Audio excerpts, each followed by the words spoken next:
सधैँ रोपेको मात्र के देखाउनु भनेर आज खनेर घरतल फलेको नि देखाउँदैछ है मैले त चाहिँ निकै गहिरो गएको छ जस्तो छ भाइले खन्दैछ अब आज घरतल खनिने हो कति फल्छ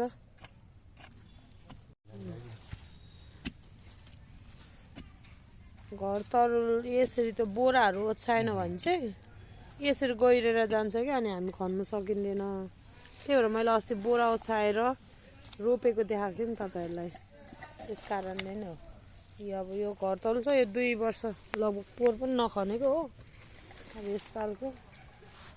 हेरौँ कत्रो छ ल घरतल फाइनली निक्ल्यो आमा भाँच्यो भाँच्यो भाँच्यो यत्रो रहेछ अनि ढक्कै तरुल यति भयो तरुल